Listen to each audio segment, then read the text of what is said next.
Cash flow statement में पहुंचे थे हम लोग। लास्ट हम लोगों ने ये चेंजेस इन वर्किंग कैपिटल वाली पॉइंट की थी कि करंट एसेट्स में उल्टा रूल।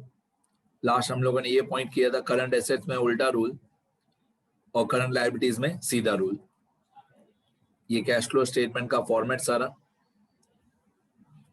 अब मैं क्या करूंगा, आज से लेकर एक एक टॉपिक करके समझाऊंगा, टिपिकल सारी बातें बताते जा रहा हूं मैं। ये चेंजेस इन वर्किंग कैपिटल था, ये हमारा टॉपिक नंबर 1। अब जो हमारा टॉपिक नंबर 1 है, इसको बोलेंगे intangible assets and fictitious assets. तो इंटेंजिबल एसेट्स और फिक्टिशियस एसेट्स के बारे में अलग ही इस चैप्टर के रूल्स होते हैं। पहली पॉइंट, ए पॉइंट करके लिख देता हूं, यहां फर्स्ट पॉइंट करके लिख देता हूं मैं। If there is increase, there is, पहले डिक्रीज से शुरू करते हैं। If there is decrease in intangible assets और फिक्टिशियस एसेट्स, अगर ये कम हो गए, then we should assume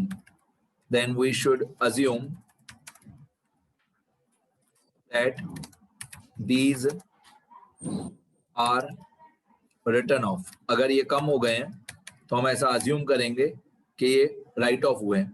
अब राइट ऑफ हुए हैं मतलब प्रॉफिट एंड लॉस अकाउंट में डेबिट, मतलब सेक्शन ए में पार्ट 1 में, सेक्शन ए में पार्ट 1 में एड एक्सपेंसेस में। तो यहाँ पे हमारा गुडविल रिटर्न ऑफ या गुडविल, पेटेंट, कॉपीराइट, ट्रेडमार्क, ये सब कम हो गए। गुडविल, पेटेंट, कॉपीराइट, ट्रेडमार्क ये सारे कम हो गए तो हम ऐसा अज्यूम करेंगे कि हमने इनको राइट ऑफ किया है। राइट ऑफ किया है मतलब प्रॉफिट एंड लॉस अकाउंट में डेबिट होना चाहिए। मतलब प्रॉफिट एंड लॉस अकाउंट जो होता है वो हमारा सेक्शन ए का पार्ट 1 होता है। सेक्शन ए में पार्ट 1 में एड एक्सपेंसेस में गुडविल रिटर्न ऑफ आएगा। अब गुडविल के जो भाई बहन होते हैं उनकी पूरी लिस्ट मैं बता दूंगा कि इंटेंजिबल एसेट्स में क्या क्या आता है, वो पूरी मैं लिस्ट लिखा दूंगा। इंटेंजिबल एसेट्स में कौन से नाम आते हैं और फिक्टिशियस एसेट्स में कौन से नाम आते हैं, वो मैं पूरी लिस्ट लिखा दूंगा आपको। अब डिक्रीज, अगर कम हो जाए, अगर ये कम हो जाए तो हम ऐसा अज्यूम करते हैं कि हमने इनको राइट ऑफ किया होगा और पीएनएल में डेबिट करेंगे। अब इंक्रीज, डिक्रीज की जगह पे इंक्रीज कर देते हैं। If there is increase, if there is increase in intangible assets or if there is increase in intangible assets or fictitious assets, then we should assume that we have paid money for these, for them. That is section b में outflow में, section b में outflow में bank account credit हो जाएगा, मतलब हमने इनके लिए पैसा पे किया होगा। सेक्शन बी मतलब इन्वेस्टिंग एक्टिविटीज में ये आउटफ्लो में आएगा। ठीक है। अब इनका कम हो जाने का रूल अलग है और बढ़ जाने का रूल अलग है। अगर गुडविल कम हो गया होगा तो हम ऐसा अज्यूम करेंगे कि हमने इसको राइट ऑफ किया है, फिर उसको पीएनएल में डेबिट कर देंगे। जितना भी कम हो गया गुडविल उतना हम पीएनएल में डेबिट कर देंगे। मैं अमाउंट्स के साथ बताऊंगा तो ज्यादा पता चलेगा और मैं लिख के भी बताऊंगा एग्जाम्पल। फिलहाल ऐसे याद करो कि अगर इंटेंजिबल एसेट्स कम हो गए तो हम ऐसा अज्यूम करेंगे कि हमने इनको राइट ऑफ किया होगा। राइट ऑफ किया होगा तो पीएनएल अकाउंट डेबिट हो जाएगा। अगर इंटेंजिबल एसेट्स बढ़ गए तो हम ऐसा अज्यूम करेंगे कि हमने इनका पैसा पे किया होगा पैसा पे किया होगा मतलब सेक्शन बी में, इन्वेस्टिंग एक्टिविटीज में, आउटफ्लो में। अब इस चैप्टर का सबसे इंपॉर्टेंट रूल बता रहा हूं, जो मेरे को पहले दिन पे पहली लाइन में लिखना चाहिए था। इस चैप्टर का कैश फ्लो स्टेटमेंट का सबसे important rule, cash flow statement. इस चैप्टर का सबसे इंपॉर्टेंट रूल ये है कि पूरी कैश फ्लो स्टेटमेंट में एड इक्वल टू डेबिट होता है, लेस इक्वल टू क्रेडिट होता है। तो मैं क्या करता हूं, मैं पूरी कैश फ्लो स्टेटमेंट को मेरी भाषा में, मैं उसको डेबिट क्रेडिट की भाषा में सॉल्व करता हूं। अब दुनिया भर के प्रोफेसर्स, टीचर्स एडलेस बोलते रहते हैं, मैं एडलेस नहीं बोलता हूं। मैं वो अपनी जगह पे सही है, कोई गलत नहीं है, सारे टीचर्स सही है, बट मैं एडलेस नहीं बोलता हूं, मैं डेबिट क्रेडिट बोलता हूं। तो पूरे कैश फ्लो स्टेटमेंट में जहां पे भी ऐड है हम वहां पे बोलेंगे डेबिट, और जहां पे भी पूरी कैश फ्लो स्टेटमेंट में लेस है, माइनस है, हम बोलेंगे क्रेडिट। ठीक है, ये इस चैप्टर का सबसे इंपॉर्टेंट रूल, ये थियरी वाले पेजेस में लिख लेना। जैसे ये टॉपिक चल रहा था हमारा आज वाला, तो इसको एग्जांपल के साथ सॉल्व करके बताता हूँ। एक ओल्ड बैलेंस शीट और कैश फ्लो स्टेटमेंट ऊपर से कॉपी कर लेता हूं मैं। हमारा टॉपिक नंबर 1 चल रहा था, इंटेंजिबल एसेट्स और फिक्टिशियस एसेट्स। मैं इसमें आपको एक एग्जांपल बता रहा हूँ। ये मैंने फॉर्मेट बना लिया ओल्ड बैलेंस शीट का। ओल्ड बैलेंस शीट में मान लो आपको यहाँ पे गुडविल दिया हुआ है। अब गुडविल में सपोज करो ओपनिंग बैलेंस है 70,000 और क्लोजिंग बैलेंस है 50,000। मतलब गुडविल साल के शुरू में 70,000 था और साल के एंड में 50,000 हो गया गुडविल। ओके, तो गुडविल जो है 20,000 रुपीज कम हो गया। पहले 70,000 था, फिर 50,000 हो गया, तो 20,000 कम हो गया। ये हमारा क्वेश्चन है। तो जो 20,000 रुपीज गुडविल हमारा कम हो गया, तो हम ऐसा अज्यूम करेंगे कि ये 20,000 गुडविल को हमने राइट ऑफ किया होगा। राइट ऑफ किया होगा मतलब ये प्रॉफिट एंड लॉस अकाउंट में डेबिट होगा।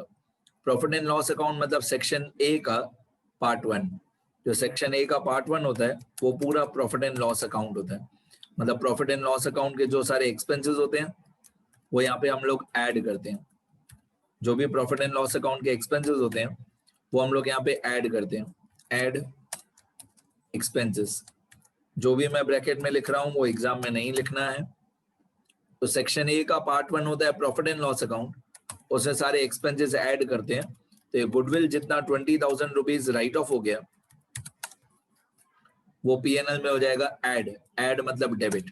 मैंने अभी इसी वीडियो में बताया कि पूरे कैश फ्लो स्टेटमेंट में ऐड मतलब डेबिट। तो ये गुडविल हमने राइट ऑफ कर दिया 20,000, ये पीएनएल में डेबिट बोलो, ऐड बोलो, एक्सपेंसेस बोलो, जो भी आप उसका नाम रखो।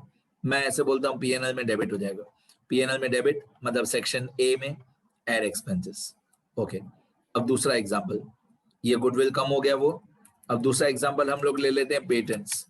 अब पेटेंट्स में मान लो इंक्रीज हो गया।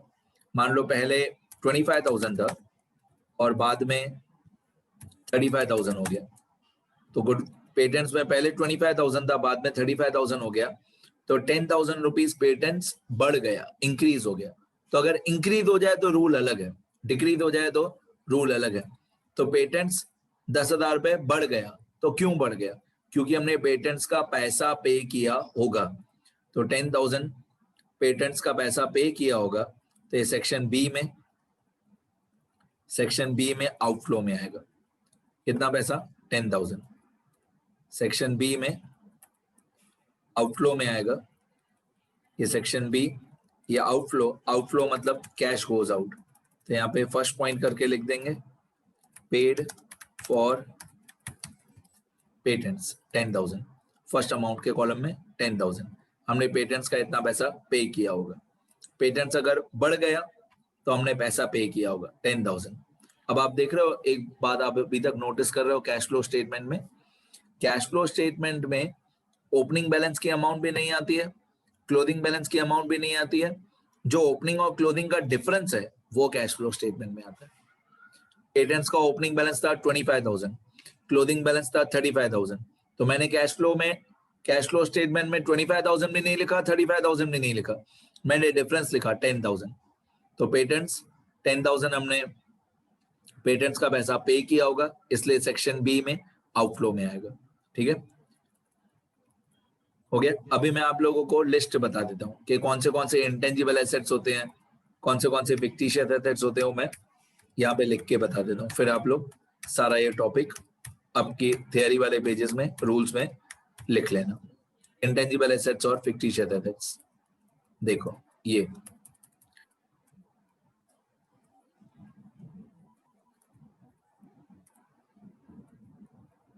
यहाँ पे मैं लिस्ट बना देता हूँ।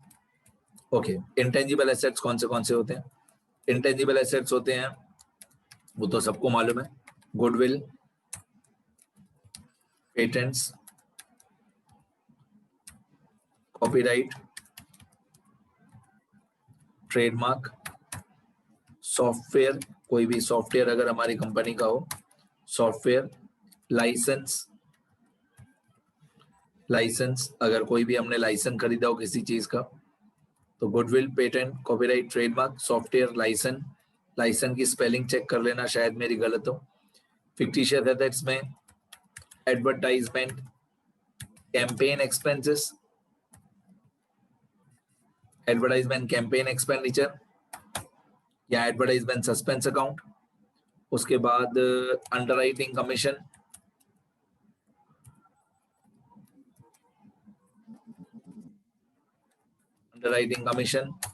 Advertisement campaign, research and development expenditure, research and development expenditure, ये सारे फिक्टिशियस एसेट्स होते हैं। प्रिलिमिनरी एक्सपेंस या एक्सपेंडिचर, प्रीपेड एक्सपेंस नहीं, प्रीपेड एक्सपेंस करंट एसेट होता है, प्रीपेड एक्सपेंस करंट एसेट होता है, उसका रूल अलग होता है। ये प्रिलिमिनरी एक्सपेंस है, प्रिलिमिनरी एक्सपेंस फिक्टिशियस एसेट होता है। तो मैंने आपको सारे एग्जांपल्स भी बता दिए, रूल भी बता दिया कि अगर इंटेंजिबल एसेट्स और फिक्टिशियस एसेट्स हैं तो कम हो जाए तो राइट ऑफ किया होगा, पीएनएल में डेबिट, बढ़ जाए तो पे किया होगा, सेक्शन बी में आउटफ्लो। मैंने लिस्ट भी बता दी और मैंने एग्जांपल भी बता दिया, एक गुडविल का, एक पेटेंट का। गुडविल कम हो गया 20,000